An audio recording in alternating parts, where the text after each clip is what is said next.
কথা বলছিলাম রাজনীতির রকমারি নিয়ে। আমরা ছিলাম ববি হাজরাত আপনার কাছে। যে বিষয়টি নিয়ে এত কিছু হলো গত 2-3 দিন যাবৎ, জাহেদ ভাইয়ের ভাষায় ঐতিহাসিক ঘটনা ঘটলো গত 2-3 দিন। আওয়ামী লীগ নিষিদ্ধ মূল জায়গা, সেটি হোক হাসনাত, হোক সার্জিস কিংবা যে কারো, সবার এটাই ঘুরে ফিরে এটি ছিল মূল কথা। এই জায়গায় আপনার একদম কনক্রিট কি, আপনি কি চান? কংক্রিট অবস্থান হলো আমার পার্টি প্রথম এবং একমাত্র যারা আওয়ামী লীগ নিষিদ্ধর জন্য আইসিটিতে এবং হাইকোর্টে দুই জায়গায় মামলা দায়ের করেছে। সো আমাদের পজিশন ক্লিয়ার, আমরা আওয়ামী লীগকে নিষিদ্ধ দেখতে চাই, তবে আমরা আওয়ামী লীগকে আইনি প্রক্রিয়ায় নিষিদ্ধ দেখতে চাই। আমরা অনেক কিছুই দেখতে চাই, but the rule of law has to prevail. আমরা বিশ্বাস করি যে বাংলাদেশের কারেন্ট লিগাল সিস্টেমে আমরা আওয়ামী লীগকে নিষিদ্ধ করতে পারি এবং তাদের নিবন্ধন বাতিল করতে পারি। নাহিদ বলেছে আজকে নিবন্ধন বাতিল চাই। জি, এটা আমাদের লিগাল সিস্টেমে আছে, এটা প্রজ্ঞাপনও জারি করতে হবে না, কারেন্ট আইনের ভিতরে করা সম্ভব। তার জন্য আমরা হাইকোর্টে শরণাপন্ন হয়েছি এবং আইসিটি শরণাপন্ন হয়েছি, সেটা একটা জায়গায়। সো আমরা অ্যাকচুয়ালি পুরোপুরিভাবে দলগতভাবে বিশ্বাস করি আওয়ামী লীগ নিষিদ্ধ হওয়া উচিত, এটা আমাদের বিশ্বাস।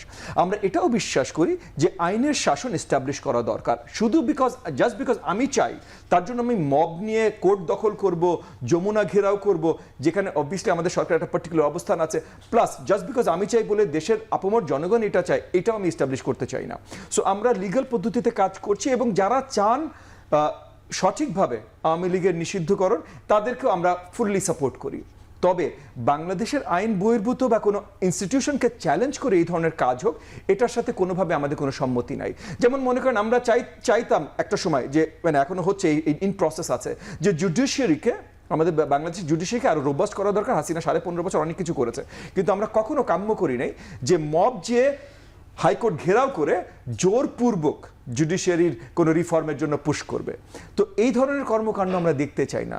সো কিছু আপনার যদি কিন্তু আছে আর কি, না যদি কিন্তু না ভাই, আমরা আওয়ামী লীগকে নিষিদ্ধ দেখতে চাই, লিগ্যাল পদ্ধতিতে দেখতে চাই এবং প্রপারলি। আমরা 32 নম্বর যেন মনে করেন শেখ মুজিব বা আওয়ামী লীগের লেগেসি হিসাবে মিউজিয়াম হয়ে দাঁড়িয়ে না থাকে, এটা আমরা প্রথম দিন থেকে চেয়েছি। কিন্তু আইনের বিচার বাইরে যে হঠাৎ করে একটা মব যে ভেঙে ফেলবে, এইটা আমরা দেখছি। জাহেদ ভাই আপনার কাছে একই প্রশ্ন। আওয়ামী লীগ নিষিদ্ধ করা নিয়ে আমার ব্যক্তিগত অবস্থান হচ্ছে, মানে যেভাবে নিষিদ্ধ করার কথা বলছে, আমরা চাইলে কোনো রকমভাবে বন্ধ করে দিতে পারি, একেবারে একটা এক্সিকিউটিভ অর্ডার দিয়ে, বা বিচারিক প্রক্রিয়া আমাদের পলিটিক্যাল পার্টি অর্ডিন্যান্স 78 অনুযায়ী এখনও করা যায়, সেগুলো সব আছে। আমরা আইসিটিতে অপশন রাখি নাই, সো বিচারিক প্রক্রিয়া ওটা নিয়ে কিছুটা খামতি আছে।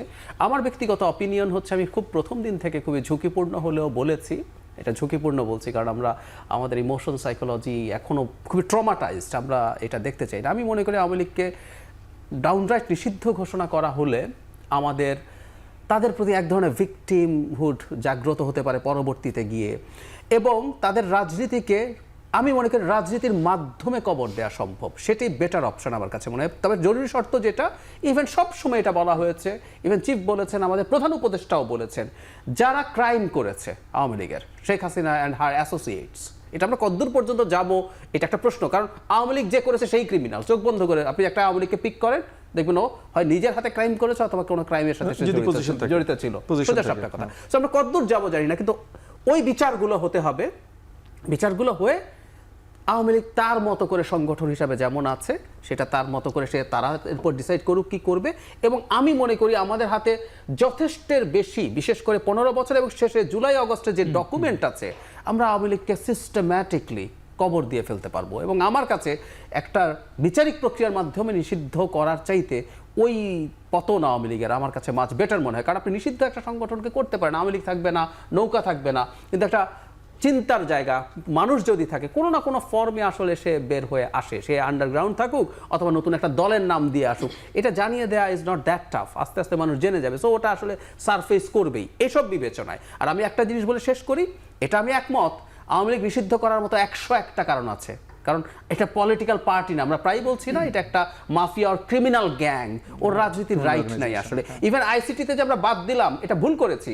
আমরা এখন 78-এর অর্ডিন্যান্স অনুযায়ী বাদ করলে অনেক ফ্যাক্টরস আছে, কিন্তু ও যে ক্রাইম এগেনস্ট হিউম্যানিটি করেছে, এটা কিন্তু আমরা এখন আর বলতে পারবো না, যেটা কিন্তু ওই অর্ডিন্যান্স, ওই আইসিটি অ্যাক্টে ছিল, যেটা শেষে সংশোধনীতে সরকার দলকে বিচার করার অপশন বাদ দিয়েছে, সেটাতেও সে অভিযুক্ত। তো তার বিরুদ্ধে সবকিছুই করার সুযোগ আছে। না কিন্তু আপনারা চাওয়াটা কি? তারা যে দুজন চাইলো বিচারিক প্রক্রিয়ায় চাইলো, জাহেদ ভাই আর একভাবে বললেন, তারাও চায়, কিন্তু আপনাদের চাওয়াটা কি আর একটু তাড়াতাড়ি কিনা বা আর একটু না আমরা দেখেন, আমি প্রথম থেকে একটা ব্যাপার আমরা বলেছি, জাহিদ ভাইয়ের সাথে আমি খুবই সহমত পোষণ করছি। সেটা হচ্ছে যে এটা একটা কাল্ট সিস্টেম।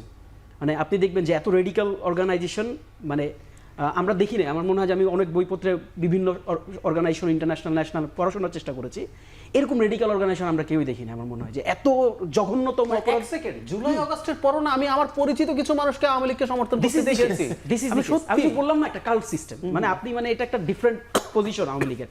কাজেই আমরা যেটা বলেছি, দেখুন আমরা কিন্তু ওই যে যেটা আলোচনা হচ্ছিল যে ওই হুট করে নির্বাহী আদেশে ব্যান করে দেওয়া, ডেফিনেটলি আওয়ামী লীগকে ব্যান করতে হবে। এই জন্য কিন্তু আপনি দেখবেন যে শনিবারে যে প্রতিবাদ সভাটা হয়েছিল সেখানে সুস্পষ্ট কিছু প্রস্তাবনা দেওয়া হয়েছে। প্রথমত আমরা বলেছি যে এই জুলাই আগস্টের গণহত্যার পর বাংলাদেশের নির্বাচনী ব্যালটে আওয়ামী লীগের নৌকা প্রতীক থাকবে, এটা হতে পারে না। এটা বিশ্বাসঘাতকতা, এটা শহীদদের সাথে সর্বোচ্চ লেভেলের অপমান, এটা হইতে পারে না, এটা হইতে দেওয়া হবে না ইনফ্যাক্ট। দ্বিতীয়ত আমরা বলেছি যে এটাকে বিচারিক প্রক্রিয়ার মধ্যে নিয়ে আসতে হবে। নির্বাহী আদেশে আমরা বিভিন্ন দল নিষিদ্ধ হতে দেখেছি আগে, এই নির্বাহী আদেশে এই রাজনৈতিক যে ফাঁক ফোকর আমরা এগুলোতে আসলে থাকতেই চাই না। আমরা বলেছি যে এটা একটা গ্র্যাজুয়াল সিস্টেমের মধ্যে নির্বাহী আদেশ, সে যে অপরাধ করেছে তার অপরাধ প্রবণতা এবং তার যে অপরাধ সংগঠিত অপরাধ, এই অপরাধকে প্রুভেন আমাদের কাছে এভিডেন্স আছে এখন, এবং ন্যাশনাল ইন্টারন্যাশনাল এভিডেন্স আছে। কাজেই সেগুলোকে সামনে রেখে বিচার কার্যের মাধ্যমে এই এই এই কাল্ট সিস্টেমকে হচ্ছে বন্ধ করতে হবে।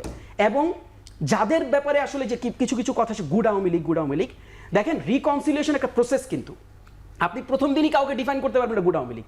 কারণ সে কিন্তু যখন গণহত্যা চলছিল সে কি দাঁড়াইছে? সে কি দাঁড়ায় বলছে যে না আমার দল গণহত্যা করতেছে? কয়জনকে দেখাতে পারবেন না। আজকে তারা গুড আওয়ামী লীগ কেন হয়েছে জানেন? আজকে তারা গুড আওয়ামী লীগ হয়েছে, তার একটা নতুন বেশভূষায় আসছে। তারা বলতে চেত না বাংলাদেশের রাজনৈতিক সিস্টেম পরিবর্তন হওয়ার দরকার আছে, দেখেন আমাদেরও তো অধিকার আছে। যখন অন্যের অধিকার ক্ষুণ্ণ ছিল তারা কিন্তু অন্যের অধিকারের প্রশ্নে দাঁড়ায় নাই। কাজেই তারা একেবারে সুসংগঠিত একটা অপরাধকে নীরবে থেকে সমর্থন জুগিয়েছে। এদেরও শাস্তি হওয়া উচিত, এদেরকেও শাস্তির আওতায় আনা উচিত। তবে সবকিছুই সিস্টেমেটিক ওয়েতে, যেমন মানে সমালোচকরা বলছিলেন কোন ধরনের মব সিস্টেমকে কিন্তু আমরা অ্যাপ্রিশিয়েট করি না। হ্যাঁ একদম। মানে এই যে ক্ষমা চাওয়া উচিত, তাহলে তাকে বিবেচনা করা। আমি যদি এখন পাল্টা প্রশ্ন করি, জামায়াতের কি তাহলে রাজনীতির অধিকার আছে? জামায়াতের ক্রাইম আওয়ামী লীগের চাইতে অনেক বড় ছিল, তারা কোনোদিন স্বীকার করে নাই, ক্ষমা চাওয়া তো দূরেই থাকুক, তো তারা রাজনীতি করছে। এটা এখন 53 বছর 54 বছর হয়ে গেছে বলে আমরা ভুলে যাব? ব্যাপারটা কি এইরকম? আওয়ামী লীগেরটা তাজা বলে আওয়ামী লীগকে আমরা ছাড় দেবো না? হ্যাঁ একদমই। একটু বেশি জানতে চাই জাহিদ ভাই, একদম লাস্ট 20 সেকেন্ডে, যে এই যে ডক্টর ইউনূসের যখন চীন সফর, সেই সফরের আগে এই যে 3-4 দিনের যে জল ঘোলা, এটি কি কোনো কানেক্ট পান কোথাও? কুড বি, কারণ ভারতে আমরা দেখছি, ভারতের মিডিয়ার দিকে যদি খেয়াল করি, সেটা হচ্ছে এটা হওয়া অনিবার্য ছিল। আপনি সরকারকে কর্নার করছেন, তার প্রতি কোয়ার্সিভ হচ্ছেন, অনিবার্যভাবে চায়না চাইবে যে সরকারের সাথে সম্পর্ক, শুধু চায়না না পাকিস্তানও করছে।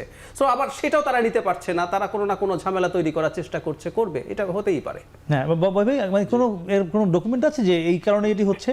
চীন সফর কি কারণে হচ্ছে বলা মুশকিল। এখন পাশের দেশ এখানে রাখাইনে আরাকান আর্মি নতুন অফেন্সিভ শুরু করছে। এই নতুন অফেন্সিভের জন্য আমেরিকান জেনারেল আসছে বাংলাদেশে।